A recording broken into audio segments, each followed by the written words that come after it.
Hello everyone, আসসালামু আলাইকুম। Welcome to Ruby kitchen. আজ আমি আপনাদের জন্য একটা সহজ নাস্তা রেসিপি নিয়ে হাজির হয়েছি। সেটা হলো মিনি ডাল পুরি, যেটা আমরা সহজে বাসা তৈরি করে নিতে পারবো অল্প কিছু ইনগ্রেডিয়েন্ট দিয়ে। এই পুরিগুলো দেখতে যেমন সুন্দর, খেতে কিন্তু অনেক মজা। চলুন তাহলে পুরি বানাবার জন্য প্রথমে ডোটা তৈরি করে নিই। আমি এখানে 2 কাপ পরিমাণ ময়দা নিয়ে নিয়েছি, হাফ চামচ নিয়েছি লবণ, 1 চামচ দিয়ে দিয়েছি চিনি। এই চিনিটা দিলে সুন্দর একটা কালার আসবে পুরিতে। আমি এখন শুকনো উপকরণগুলো ভালোভাবে মিক্স করে নেব, যেন সব জায়গায় মিশে যায়। তারপর আমি এখানে দিয়ে দেবো 1.5 চামচ পরিমাণ এখানে ঘি। আপনার এখানে তেলও ব্যবহার করতে পারবেন, কোনো সমস্যা নাই। আমি ঘি দিয়ে দিয়েছি। এখন ঘিটা ভালোভাবে ময়দার সাথে মিশিয়ে নেব। একটু সময় নিয়ে ভালোভাবে মেশাতে হবে যেন সব জায়গায় মিশে যায়। তারপর আমি এখানে ডোটা তৈরি করে নেব একটু একটু পানি দিয়ে।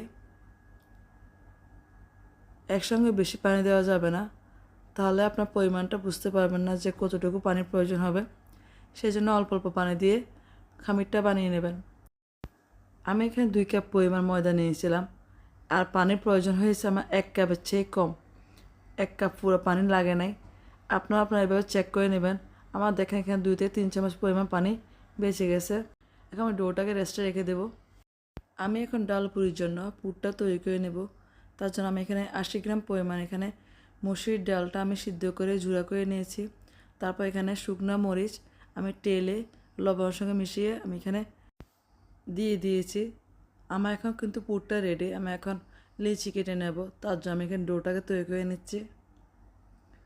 আমি এখানে মিনি ডাল পুরি বানাবো, সেই জন্য আমার ডোটা কিন্তু আমি ছোটো ছোটো করে কেটে নিয়েছি। আপনারা আপনাদের পছন্দ মতো কেটে নেবেন। এখন ডাল পুরটা দিয়ে দেব। তার জন্য একটা লেচি নিয়ে নিয়েছি। হাত দিয়ে এভাবে চ্যাপটা করে নেবেন। আপনারা ভিডিওটা দেখে বুঝে নিতে হবে। আমি এখন ডালে পুরটা দিয়ে দেব, দিয়ে ভালোভাবে সিল করে নেব। আমি এখানে 1 চামচ পরিমাণ ডাল ইউজ করতেছি। আপনারা আপনাদের পছন্দ মতো ডাল ইউজ করবেন। তারপর এখন আমি এটা সিল করে নেব, যেন কোনো দিকে যেন ডাল বের হয়ে না আসে। এভাবে ভালোভাবে ভিডিওটা দেখে আপনারা বুঝে নিতে হবে আমি কীভাবে সিল করতেছি এটা। আমি এভাবে করে ডাল পুরির পুরটা দিয়ে দেব, দিয়ে সবগুলো আমি এখানে ডো তৈরি করে নেব।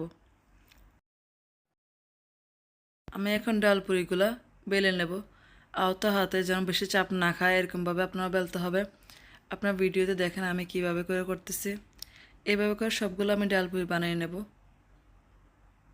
আমার এখন ডাল পুরিগুলো বানানো হয়ে গেছে। আমি এখন ফ্রাই করে নেব। তার জন্য আমি এখানে পর্যাপ্ত তেল দিয়ে দিয়েছি।